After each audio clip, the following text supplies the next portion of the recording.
節嘉賓呢，有洪灝同我哋傾下咧美國嘅議息結果。洪生你好，兩位早晨。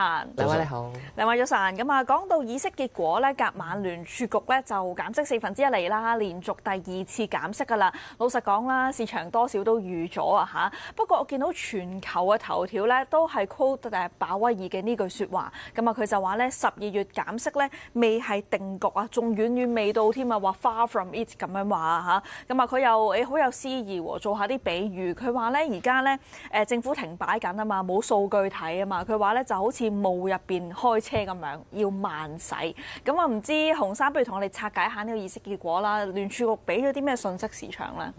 嗱，首先我哋睇到咧最近不僅僅係美國啦，咁其實全世界嘅呢個通脹水平都係高於市場預期嘅。咁同埋咧由於呢個政府停擺啦，咁我哋而家見到就係美國嘅CPI 嘅計算咧有40%嘅呢個 item 咧係估出嚟嘅嚇。咁啊呢個係有史以來從來都未見過嚇，即係靠估嘅嚇。咁所以咧可能呢個就係佢講就係如霧中駕駛啦。咁但係咧，我覺得整體嚟講係由於關稅嘅影響啦，由於其他影響啦，咁其實仍然會發現咧美國嘅呢個通脹水平咧係易漲難跌嘅嚇。咁所以咧12月你話係唔係已成定局咧？咁我覺得其實係已成定局㗎啦。我覺得其實霧中駕駛係因為前方有危險啊。咁咧喺前方有危險嘅時候，咁你梗係快啲翻屋企啦嚇。咁所以咧咁所以我覺得12月份減息咧仍然係一個大概率嘅事件，甚至停止縮表亦係一個大概率嘅事件。已成定局嘅意思係咪真係話12月你覺得係一定會減，定係會一定唔會減嘅意思？因為大家都好關心個通脹，佢都提到咧，冇錯，關稅對通脹嘅影響其實慢慢都繼續會滲出嚟嘅。冇錯，見到服務嗰個通脹其實有落緊，不過商品個通脹仍然係向升。咁我哋應該點樣理解已成定局？究竟係一定減定一定唔減？一定減嚇。咁嗱，其實喺佢講話之前咧，咁其實市場呢個下注就係90%， 90% 係減息啦嚇。咁後來就翻去60%啦。咁仍然係大概率嘅事件。咁同埋咧，其實就算你再減25個點嚇，咁其實你個實際利率仍然係1點幾嚇，正嘅1點幾嚇。咁所以如無意外嘅話，由於美國而家出現嘅情況就係第一就係地區性嘅銀行再次出現呢個流動性危機。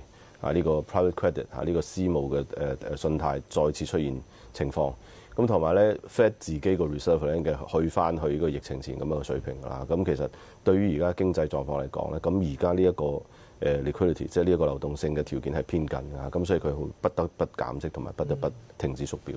減息係已經定局。不過頭先咧你話係因為前方有危險喎。嗱，通脹你話高過預期啦，前方有危險呢度可唔可以講多少少咧？係咪一個經濟有個好大嘅問題，令到佢要嗱臨減咗先啊？咁樣嘅情況係主要係因為呢個流動性嘅問題啊。咁呢個流動性嘅問題其實係好容易 fix 嘅，即係歷史上我哋見過呢啲類似嘅情形嚇，就係呢個嗱，譬如話應該係喺23年嘅時候，我哋出現當時出現 SVB 啦嚇 Silicon Valley Bank 硅谷銀行咧出現呢個流動性危機嘅時候咧，咁當時就係靠呢個聯儲去放流動性啦，去 back up 啦。咁所以其實係好容易 fix 嘅。咁我哋啱啱所講嘅危險其實就係話，因為而家流動性條件偏緊，咁如果係有其他嘅情況出現嘅話咧，咁其實呢個經濟嘅系統或者啲市場系統都會變得比較脆弱㗎啦。咁所以你係應該去做一個 preemptive 嘅一個 cut 嘅。咁呢一個 view 我相信個 Stephen Millen 即係呢個 Donald Trump 指派嘅呢一個聯儲係啊。咁其實佢個 view 應該係咁樣，所以佢係提議係減50個點嘅。但係你覺得點解鮑威爾要故弄玄虛咧？即係既然其實都係要減啊，點解會覺得哇我哋好似好危險啊？其實我哋要睇清楚啲啊，同埋數據上面你覺得就算可能暫時我哋未見到就業數據未出到啦，但係可能市場其實應該都我相信都係覺得個就業係偏弱嘅。咁樣嘅情況之下，其實都唔需要即係講得咁隱晦啊。其實佢都嗱，其實佢知道有危險嚇，咁有危險先減息嘅，冇危險使乜你減啫，係咪先？所以我覺得係自相呢句話係自相矛盾，或者佢並不係一個非常偉大嘅詩人啦。咁同埋咧，我覺得如果你話睇就業情況啦嚇，咁其實而家就業情況係呢個雙方都向下嘅，供需呢個招人請人嘅企業同埋揾工作做嘅人咧，其實雙方都喺度下降嘅。咁所以咧，其實你哋見到就係個整體個 unemployment rate，即係呢個失業率咧，其實係冇大幅上升嘅，都係4.2、4.3左右。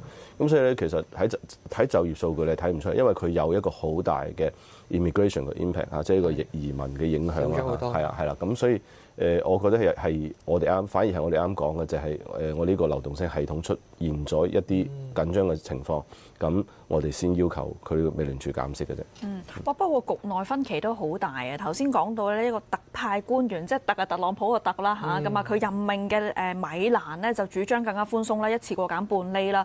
不過局內呢，有啲委員，例如呢個堪薩斯州聯儲銀行行長斯密德呢，佢今次嘅投票呢，話維持利率不變，同埋呢，有外媒統計又話係6年以嚟出現呢個雙向咁樣嘅情況，或者有啲委員呢，就投更加寬鬆，有啲委員呢，就投係緊縮嘅，咁啊即係唔減息嘅。第一次6年以嚟第一次係咁嘅情況。喂，又唔係局內所有人都支持一個咁寬鬆啫喎，會唔會其實未意識到頭先你講話前方有危險嘅情況咧？我覺得大家嘅即係對於數據同埋對於經濟現狀嘅解讀係有分歧啦，咁導致到有啲人認為係唔使減息㗎。咁但係我覺得聯儲內部本身就係一部分人係比較鷹派嘅嚇，咁所以喺佢可能認為喺減咗25個點之後，咁佢應該睇下有咩成就再減。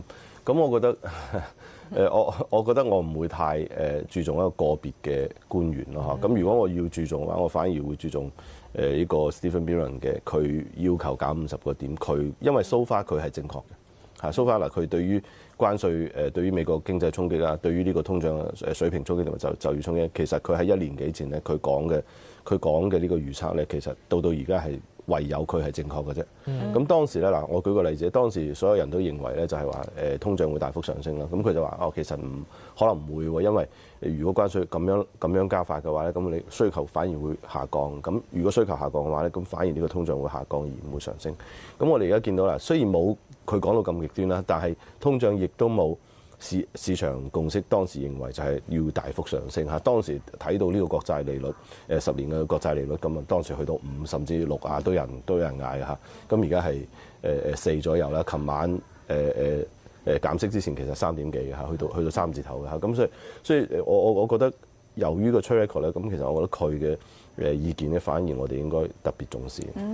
同埋咧，近排好似成日都講話美國個經濟即係走向一個 K 型嘅經濟，即係有錢嘅人都繼續係使錢，但係反而係即係低收入嗰班咧，其實都勒緊褲頭嘅。呢個會唔會都反映住即係美國嗰個消費或者經濟個支出等等，其實嚟緊都會係一個即係收縮啊，或者嗰個增長其實會大幅放緩嘅一個局面咧？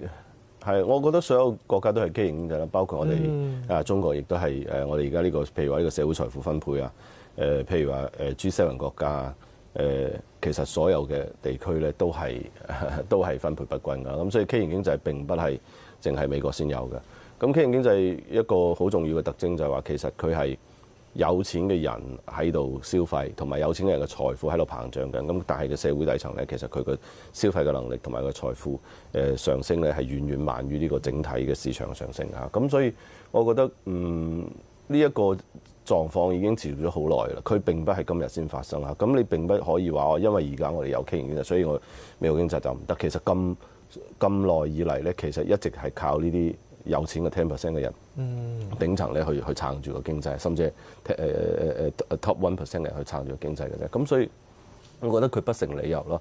佢反而係描述咗一個長期嘅結構性問題，就係我哋整個社會都係咁啦。咁你而家想點啊？係嘛？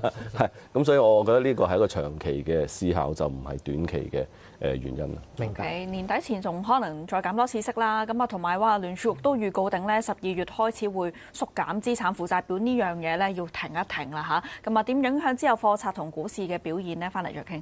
今日節繼續傾下咧，頭先就講到話美國咧就面對一個流動性問題，所以洪生咧就預計嚟緊12月咧，喂就算呢個鮑威爾口硬都好啦，今日都係要減息㗎啦。咁啊洪生，你判斷嗰個減息係會嚟得有幾急同埋幾快呢？個幅度係點樣啦？同埋咧聯儲局都講明嘅話，12月開始咧就停止縮減呢個資產負債表咯。咁啊兩樣嘢加埋，咁啊你覺得即係成個會唔會令到頭先你講話前方有危險啊嘛？個危機係可以舒緩到咧？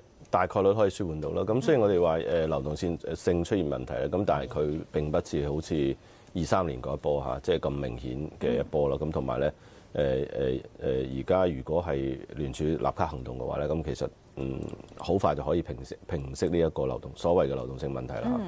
咁所以大概率12月份再減25個點，同埋停止縮表啦嚇。嚟緊出年呢嗰個步伐你睇點樣咧？8次議息會議會唔會真係好似米蘭咁樣？佢咪呼話一次過減半厘嘅，會唔會有咁樣嘅情況咧？大概率會咯嚇。咁但係呢一個一定係出現當經濟出現咗其他問題嘅時候嚇。咁呢一個我覺得而家去展望而家10月份啦嚇，去展望明年下半年點樣究竟係減50個點啊，定係點樣減咧？咁我覺得為時過早啦嚇。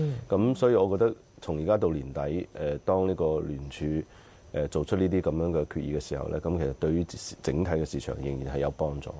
但係出現經濟要出現其他問題，你覺得去係睇啲乜嘢咧？邊 part 咧係咪都係大家暫時覺得最擔心嘅就業嘅問題啊？定可能其他經濟數據可能都會轉弱？如果係經濟出現問題，一定係從呢一個就業方面開始啦。咁嗱，你知道嗱，聯儲3個功能啦，一個就係呢個就業啦，一個通脹即係價格穩定啦，咁同埋一個就係呢個市場嘅穩定啦嚇。咁所以任何一個工作目的出現問題嘅時候咧，咁佢都會被逼出手嘅嚇。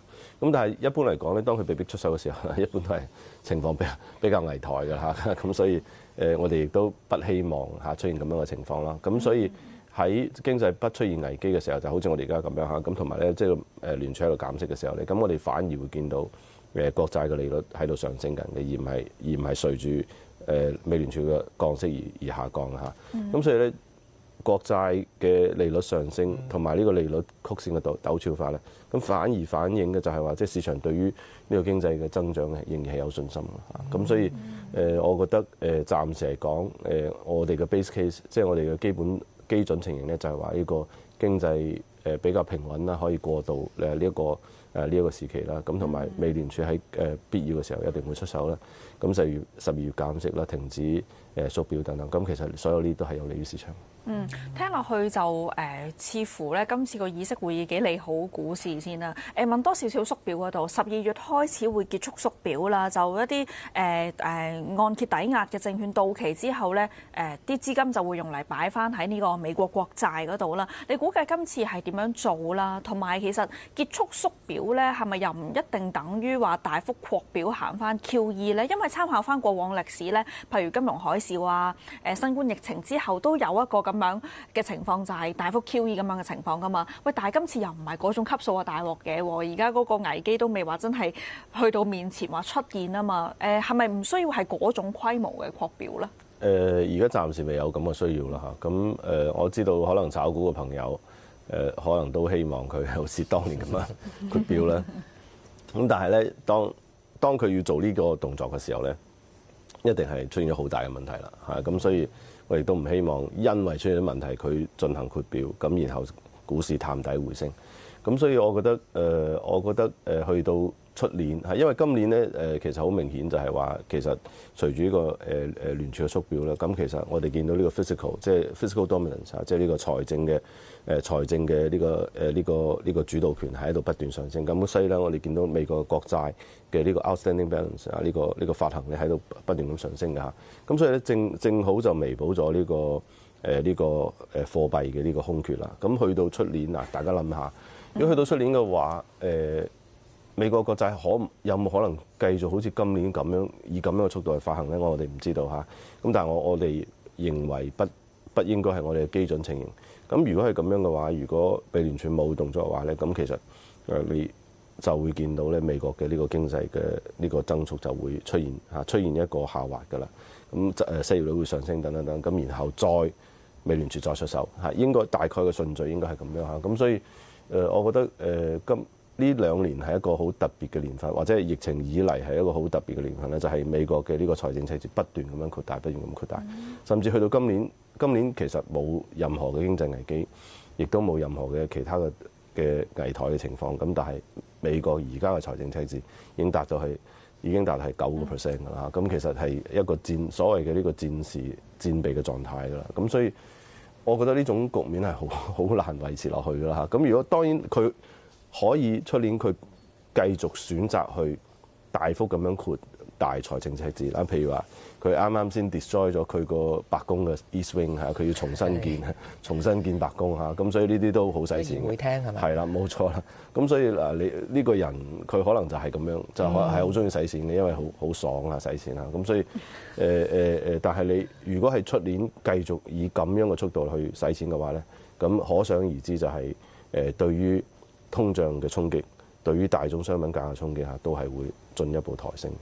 但係似乎國債呢樣嘢咧，好似有增無減嘅，即係每一屆政府都會提到話，我哋要去控制，或者係國會都會每次都會為咗呢樣嘢咧，即係個上限去拗好耐啦。咁啊，而家亦都係繼續係停擺當中啦。但係似乎好似冇一個，無論係邊個執政都好似呢個係解決唔到嘅，即係大家都要透過話不斷去擴大嗰個財政嘅開支嚟去爭取啲選票啊，即係亦都係呢個好似係其實都只係。我哋見唔到會減嘅，會要縮嘅一日咯，係嘛？應該就點樣講咧嚇？咁其實有好多嘢你可以做啦嚇，譬如話呢一個 social entitlement 嚇，咁同埋嗱，譬如話我哋而家睇到嘅特朗普政府啊，大幅咁樣去削減呢個移民。咁呢個移民咧，其實非法移民，非法移民。咁非法移民咧，其實佢有一個好大一部分就係話你政府嘅 subsidy 去咗非法移民嗰度，同埋咧對外嘅援助去咗對外援助嗰度，等等等。咁其實呢都係好嘥錢㗎。咁所以原來政府以前借落嘅債就好難一下消失㗎啦。咁但係你新債嘅發行可以減緩嚇，隨住你呢個知慳識儉咁樣去使錢啦。咁你可以係放緩呢個債 build up 嘅速度咧。頭先你對即係啲經濟或者市場嘅發展有嘅劇本啦，你覺得即係股市會點樣去發展呢？嚟緊你見到10月以嚟第4局開局以嚟咧，環球股市其實可以話係狂歡嘅喎，繼續破緊頂喎，嗬？係啊，咁我覺得仍然係有新高啦嚇，咁仍然係新高咯。咁我覺得之前我哋喺呢個節目嗰度講嘅時候，我哋話啦，今晚見27,200啦，咁其實27,000見到27,400幾㗎啦，即係最高去到啊。咁其實4.45入就係28,000㗎啦嚇。咁但係我覺得去到呢咁樣嘅目標之後，我覺得我哋應該再睇高一線啦。咁其實因為接下落嚟咧，美聯儲繼續減息啦，咁所以流動性依然會好充裕咯。咁同埋國內經濟情況其實比大家想象要好，而唔係要差嘅。咁由於我哋預期非常低，咁但係實際經濟報出嚟嘅情況大幅好預期啦。譬如話我哋最近見到呢個工業呢個利潤嘅增長嚇係22%，上個月嘅增長係21%。咁今個月嘅9月份嘅增長反而係比8月份增長係加速咗嘅嚇。咁所以呢個我認為好多人冇料到，就係話點解會呢個利潤會加速咧？咁其實嗱你睇下我哋最近做7月份以嚟，我哋做呢個反內卷嚇，即係落實呢個政策。咁落實呢個政策之後咧，我哋就見到啦嗱，譬如話我哋見到咧第一就係我哋上游嘅 PPI 通縮嘅壓力咧喺度減弱啦。咁第二咧，其實我哋見到工業企業尤其上游企業咧係量價齊升嘅嚇，即係你一邊提價，但係你個量係上嚟，咁你個利潤梗係高啦嚇。咁所以咧，我覺得呢個 point 係冇俾市場 appreciate 咗嘅嚇，即係佢市場未有充分理解到呢個 point。咁所以我哋覺得應該係睇過線嘅。即係啊，好似見到最近啲資源股啊、光伏股都係，即係部分嘅軌跡都顯示出就係按年係增長咗，咁啊係咪就顯示住話，企業賺多咗錢嘅時候，通過呢樣嘢，然後希望可以傳導到去即係居民嗰個收入亦都增加，或者係大家使多咗錢，係咪咁樣去理解？即係起碼企業賺咗錢先啦，企業賺咗錢咁你係咪咁年底可以發獎金㗎嘛？係嘛？股市都做好啦，係咁可以做好多嘢咯，係啊。OK， 好啊，咁啊，希望個通縮個壓力會減輕啦。喂，不過單計今個月以嚟咧，喂，環球股市都升喎，其實得港股要跌啫喎。呢一下你覺得係唞氣喎？聽你個語氣，今年個高位未見係嘛？你睇幾多啊？肯定未見啦，我哋希望見到3萬點樓上咯，係啊。哇！今年3萬喎，都幾千。咁我哋要有一個崇高嘅目標先有動力去實現㗎嘛。目標要 set 得高先係目標啊嘛。係啦，冇錯啦。OK， 使唔使啲咩 drive 咧？例如習特會而家韓國舉行啦，或者譬如15規劃嚟緊，可能有啲文件出啦，需唔需要一個催化劑去撻着個股市？定其實你覺得喂年底慢慢咁升就係㗎啦？我覺得仍然如果有催化劑更加好啦嚇。譬如話我哋最近見到呢個15計劃啦，同埋呢個4中嘅召開啦。咁其實我哋見到有好多政策嘅利好出現㗎啦。譬如話大家好關心，其實我哋喺呢個節目入邊咧，我哋講咗好多次，就係第一就係呢個科技興邦啦嚇，即係點樣去發展高科技嘅行業，同埋點樣去處理從另外一個超級大國嘅關係啦。咁其實我覺得我哋而家處理得非常好啦嚇，即係用呢個稀土嘅呢個控制權咧去 negotiate 啦。咁同埋咧，第二咧就係我哋其實見到咧就係消費嘅一個重要性咧喺度上升緊嘅。咁其實好多處話係我哋點樣去提高消費啊、提高呢個收入等等嚇。咁其實呢一個逐漸會上升到去一個更加高嘅高度啦。咁第三就係呢個製造業，即係一個所謂嘅產業體系啊。咁有產業體系咧就係譬如話我哋而家見到就係我哋嘅汽車工業啦嚇。汽車工業咧其實佢個上下游嘅鏈係好長嘅。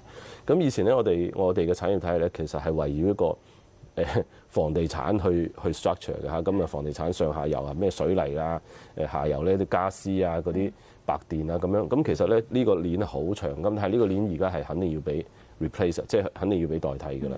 咁所以咧我哋以後會見到我哋中國經濟咧佢個結構會發生好大變化嚇。咁房地產佢嘅重要性喺度不斷咁講緊。咁但係我哋與此嘅同時咧，我哋用呢個高科技製造啊，用呢個消費行業啊、服務行業去代替佢。咁所以你睇下，咁呢一個新嘅經濟結構咧係遠遠好於舊經濟結構。經濟轉型啊，係啊，咁啊希望之前定落2035年人均 GDP 要去到中等發達國家水平啊嘛，會唔會就係頭先洪生所講嗰啲成為一個引擎咁樣咧？呢度我哋拭目以待。喂，除咗股市之外咧，其他資產都要留意住喎。轉頭我哋講下咧金價同銀價嘅走勢啊，休息一陣先。